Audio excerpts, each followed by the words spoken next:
What's going on here in the Beat Sessions? I'm your host, Mitchell Weary. Let's talk about Lizzo and her new record Special. That was released on July 15th. This is studio album number 4 for her, and it's her follow-up to 2019's 'Cause I Love You. And if you're not familiar with that record, you were probably someplace besides planet Earth over the last 3 years. Catapulted her to stardom, and rightfully so. I think she deserves every bit of recognition that has come her way over her career. She's fabulous. She's outstanding. I'm really excited to talk about this record and wish I could have brought this review to you earlier.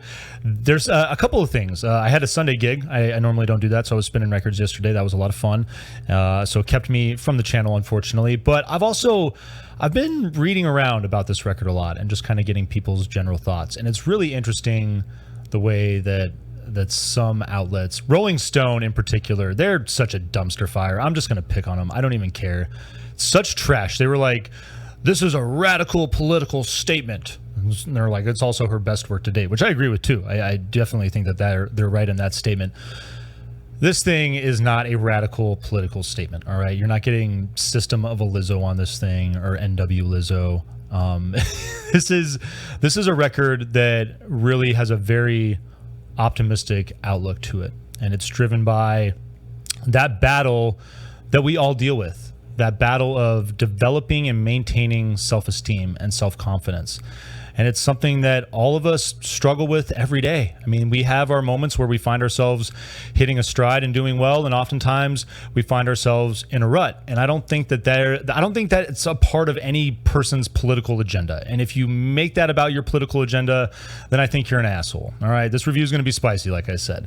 I think that it detracts from what this album is really trying to do. And Lizzo herself talks about how this album started off as a political project, but she talked about how it evolved and it changed along with her attitude. And she started making music from a place of, instead of fear, a place of gratitude.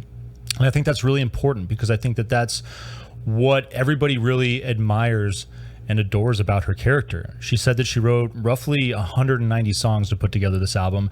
Gives you an idea of her professionalism. I think she's an outstanding musician, has a penchant for the hook.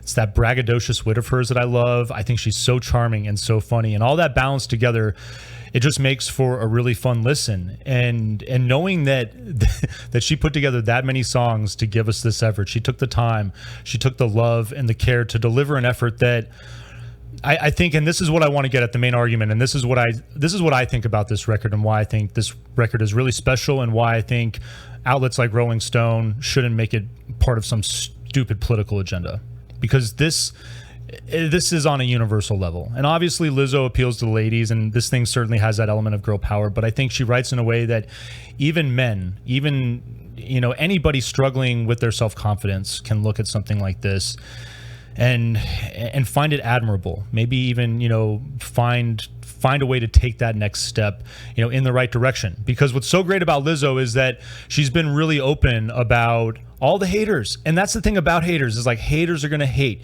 And the more successful you become and the better that you do in life, the more that you just live life to the fullest and love yourself, the more those haters are going to hate.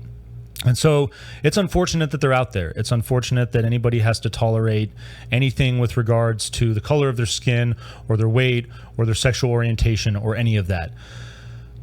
But here's what I think. And this is coming from I am a white guy, I'll admit it, but I've also, I've had my issues with not having my arm. I don't want to refer to it as a disability because I've never looked at it that way. But what I will say is that it has given me a perspective as far as, the different ways that people treat you. And there's almost 8 billion of us now. So there's no way to make an effort to control people's behavior. I think it's an ergonomic nightmare that's going on right now. I think that, and what I love about Lizzo is that we all need to focus on ourselves. We all need to focus on that battle.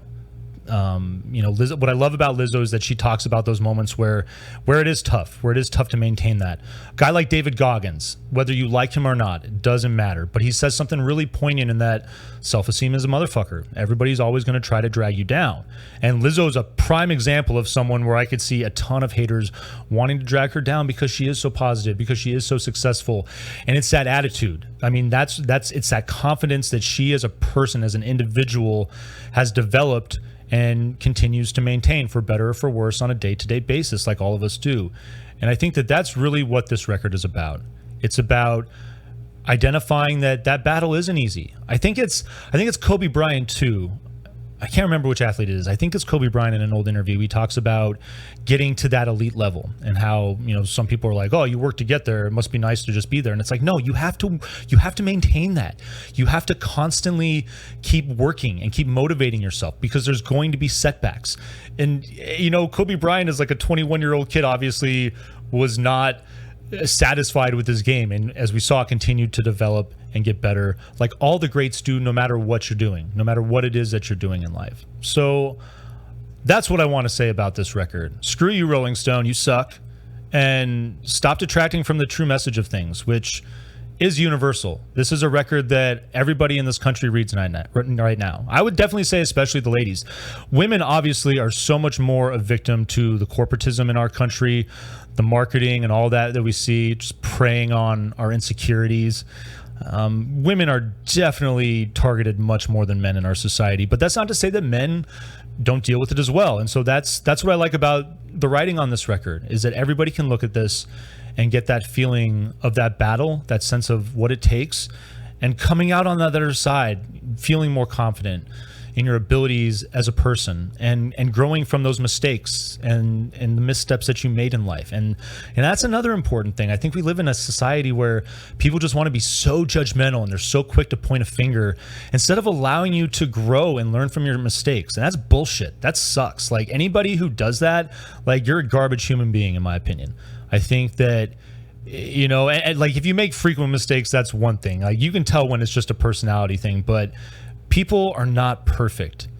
People are going to make mistakes, and you have to give them the freedom to do so and to learn from that, to become better people. And I think that someone like Lizzo, with the positive message that she delivers, the example that she sets as a person and as an artist, is exceptional. I'm really just stoked to have this person in the world and stoked to have her doing what she does, because this album is really fun. The music's on it. It's really upbeat. It's really poppy and dope.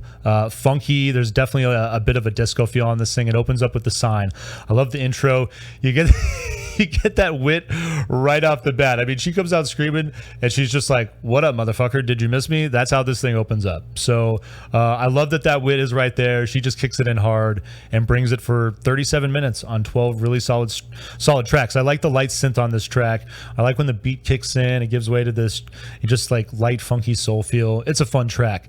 About Damn Time, your second song. I don't know how I managed to avoid listening to the song, but when I heard it came out, I was like, I want to hold off. I want to see if I can wait, because I want to hear it as a part of the album as a whole. And I'm glad I did that, because it's an excellent song. I can understand if you've been listening to it nonstop, why you have been.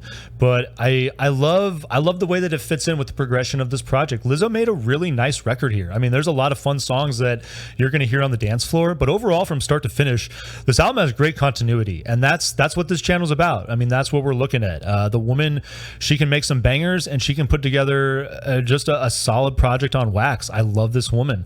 Girls is your third track. She's gotten some pretty cool samples on this record too. She got a little Beastie Boys sample on here, thick bass with the bright melody. It's a really fun song. To Be Loved, I Am Ready, or Am I Ready, excuse me, is your fourth song. Pardon me there. I like this track. It's got this 80s funk and soul feel, a little on the lighter side, a little bit of an electro pop influence on there as well. I definitely love the feel of that track. I Love You Bitch is your fifth song. I love you, bitch. It's going to be the new anthem for everybody out there. This is, and I like the feel of the song. It's got this good mid-tempo electro pop feel, and a great hook. Obviously, it doesn't take much to figure out what the hook probably is on that one, but it's really nicely done and put together. Special is your sixth song, title track, funky R&B groove. Really dig this song. Leads into Break Up Twice, which is your seventh song. Getting another dope sample here from Ms. Lauryn Hill. A little balladry here. I like this song and the way that moment comes just at the right time. I like the way that the song picks up in the chorus too. It fills out a little bit, but it's just got a really nice R&B feel with a little bit of funk. Everybody's Gay is your eighth song, and I mean, this is probably the most political statement on the album. But again, this is a song that I don't think this is a political statement. I think this is more about reaching out to people, and I feel like Lizzo is just like that self-confidence Sherpa. She's our spiritual Sherpa, if you will. And I feel like on this song, she's just taking us by the hand. And it's like, whether you're gay or whatever you're struggling with as far as your self-confidence or whatever it is you feel you have to hide from the world, know that like there's plenty of people out there that are going to love you for who you are and what you bring to the table. Like I said, the haters are going to hate, and that sucks. And I don't wish that upon anybody. And, and oftentimes there are really terrible examples of when that hate goes too far. But I truly think that in this day and age with so many people and so many different opinions, and especially in the country that we live in, we really just need to work on focusing in on ourselves and just creating a positive influence through an example and just leading by example. And hopefully in doing so, we can actually reach out and make more of an impact that way than with this social media nightmare or whatever it is that everybody's trying to do. I don't know. I think it's a waste of freaking time. Birthday Girl is your Dead song. I really find my list here. Dig the horns on this song. This is a fun moment, a little different instrumentation on here. This song has a solid hook as well. Really a nice moment. If You Love Me is your penultimate track. This is a really fine moment on the track, on the album, excuse me. It's a great penultimate track. It's really highlights the overall message, and coming at that right moment. This is, love me for who I am and everything that I bring to the table, for all the good, all the bad. This is who I am. This is me, And if someone doesn't love you for that, then there's other people in the world that you can find that will love you for it. I know it's easier said than done. I know it can be very hard. Self-confidence is a motherfucker. It really is a tough thing to develop and to maintain.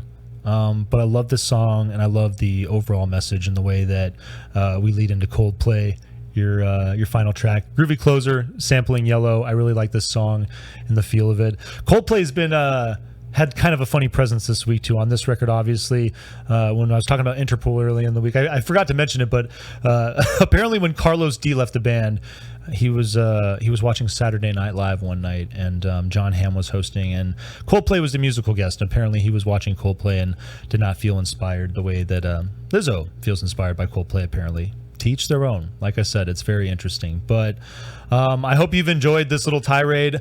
Forgive me, this album review is definitely a little different. I normally don't take this route, but I just, in light of some of that stuff, and in light of, I think, focusing on what is truly important, and that is just helping people stay positive, especially in light of the last few years. It's been tough on all of us.